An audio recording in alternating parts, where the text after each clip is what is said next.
नमस्कार. आजच्या वेळेचं काय बघायचं आहे तर 10वी गणित भाग 2 त्याच्यामधले सराव संच 6.2 मधलं प्रश्न क्रमांक पहिला काय दिलं आहे.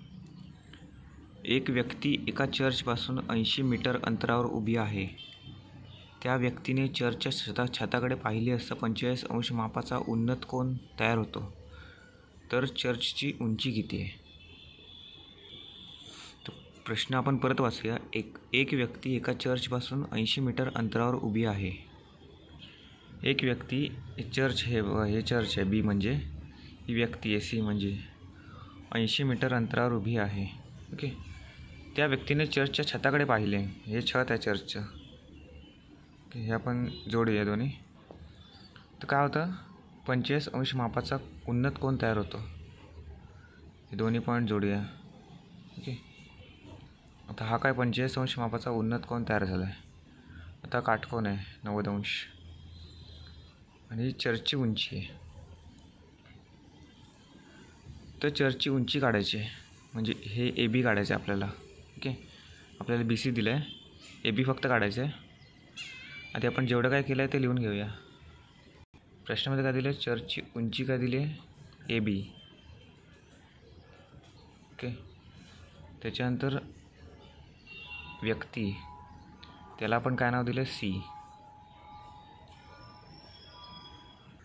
आता त्या व्यक्तीचे चर्चपासूनचे अंतर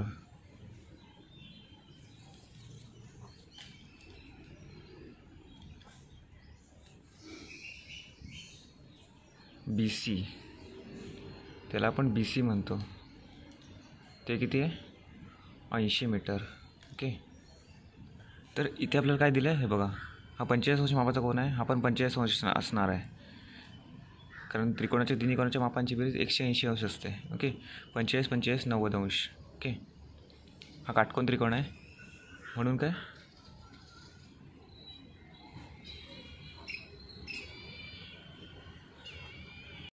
काटकोन त्रिकोण ए बी सी मध्ये tan 45 अंश बरोबर ए बी भागिले बी सी. ओके. तर मी tan 45 काय घेतलं कारण आपल्याला हे बघा हा कर्ण आहे, ही लगतची बाजू आहे, ही समोरची बाजू आहे. ओके. आता tan 45 म्हणजे टॅन म्हणजे काय tan थिटा म्हणजे काय आधी साइन थिटा म्हणजे काय बघूया. साइन थिटा म्हणजे समोरील बाजू भागिले कर्ण. पण इथे आपल्याला कर्ण नाही काढायचं आहे. या दोन्ही आपल्याला माहिती नाही आहे. ओके. म्हणून आपण साइन नाही घेतला. कॉस थिटा म्हणजे काय लगतची बाजू भागिले कर्ण. पण इकडे आपल्याला कर्ण काढायचं नाही आहे, समोरची बाजू काढायची आहे. त्याच्यामुळे आपण टॅन घेतलं. टॅन म्हणजे काय लगतची बाजू नाही समोरील बाजू भागिले लगतची बाजू. ओके. समोरील बाजू काय ए बी भागिले लगतची बाजू बी सी. आता ए बी भागिले बी सी 80. आता tan 45 म्हणजे काय 1 येते. tan 45 अंश म्हणजे काय 1 उत्तर आहे. ए बी भागिले 80. आता 80ला तिकडे नेऊया म्हणजे काय होईल ए बी बरोबर 80 मीटर होईल. म्हणजे या चर्चची उंची किती आहे 80 मीटरच आहे. ओके. फक्त इकडे हे लक्षात ठेवा तुम्ही टॅन थिटा म्हणजे काय समोरील बाजू ही लिहायची गरज नाही, मी तुम्हाला समजण्यासाठी फक्त लिहितो आहे भागिले लगतची बाजू. ओके. याचा आपण इकडे वापर केला आहे. ही समोरील बाजू भागिले लगतची बाजू. ओके. धन्यवाद.